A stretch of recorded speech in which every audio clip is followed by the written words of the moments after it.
I am always asked, Lord, saan ba magsisimula? Paano ba mag-i-start? So, for affluent market, for a regular worker, for a minimum salary earner, almost pare-pareho lang naman. Pero yung urgency, saka yung makita natin, doon tayo nagkakaiba-iba. So I call this presentation Confidential Financial Needs Analysis. As always, your best life begins with a plan. In my 10 years of experience, I have learned that the hierarchy of wealth is about protection, building foundation, then accumulation, preservation, distribution. Protection and foundation, meaning whatever income or salary that you have, pinoprotektahan mo in order that if the uncontrollable happens like sickness, accident, death, or disability, yung nasimulan mo hindi masayang. Accumulation. So pangalawa lang siya sa hierarchy. While you are protecting what is important, you start to accumulate wealth in the form of papers, di ba? Real estates, tangible or intangible properties, stocks, and then preservation, meaning whatever wealth that you have accumulated, you would want it to preserve and to earn more. Yung sinasabi nila na money that works for you. In order that in the future, yung tinatawag na distribution, yung pinaglaanan natin, doon talaga mapunta. Kung pinlano mo siya for your children, doon talaga siya mapunta. Kung gusto mo siyang ipamana into an institution, doon siya mapunta. Kung nakalaan siya for your retirement, so yun yung goal natin.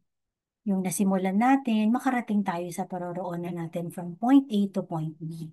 So number one, we have to build our emergency fund. Ideally, kung kaya, at least yung monthly salary or income mo times 6 months meron ka para whatever life throws you. 'Di ba? Gusto mo mag-abroad, may kahit pa paano may pera ka pang simula. I have met many individuals na may talent naman mag-abroad but dahil wala silang pangsimula, either naloloko sila ng mga placement agency na hindi naman registered or wala talaga silang pera para magsimula. Number two, income protection, money for the family or business. Whatever na nasimulan mo, whether a good paying job or a good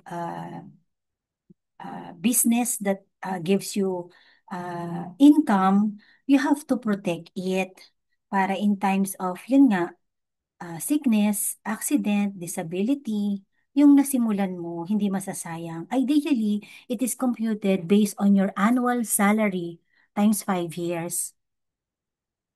For example, you have 500,000 annual income, multiply it by 5, may 2.5 million kang maiiwan kung sakaling you will be taken out of the picture para may 5 taon na liwi ang family mo to recover from emotional and financial loss.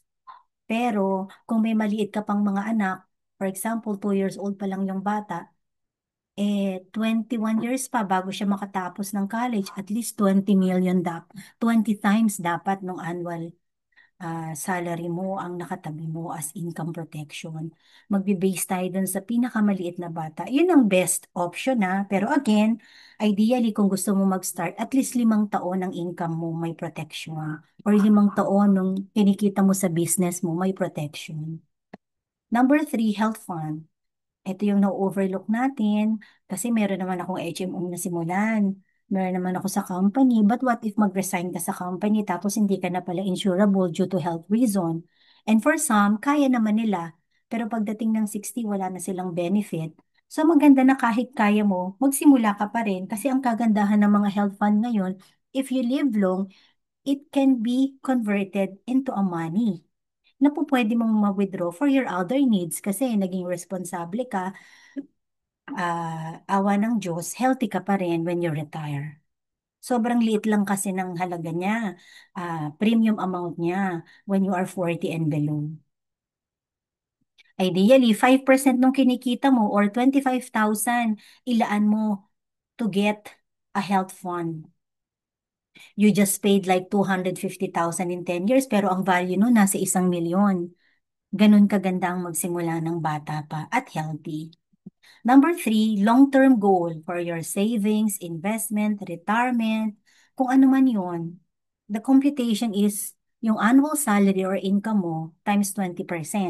If you are receiving 500,000 annually, at least yung 100,000 na itatabi mo, maliit pa yan due to the effect of yung bumababang presyo ng bilihin, di ba? I mean, tumataas na presyo ng bilihin or yung tinatawag na inflation, yung value ng 100,000 mo ngayon, 10, 20 years, baka 10,000 pesos na lang yan. Hindi natin masabi, di ba? So that's for your long-term goal. Pwede ka nang magsimula kung kakayanin naman. And then lastly, financial need number five, estate planning. Ito yung tinatawag na natin na wealth distribution. Ito yung na-accumulate mo, pero yung na-accumulate mo, either buhay ka or wala na, it will earn transfer tax or yung tinatawag na estate tax. Na baka ma-burden pa yung family mo, ngayon pa lang simulan mo na. Kasi para yung burden na isalin mo doon sa insurance company, hindi doon sa maiiwan. Thank you very much.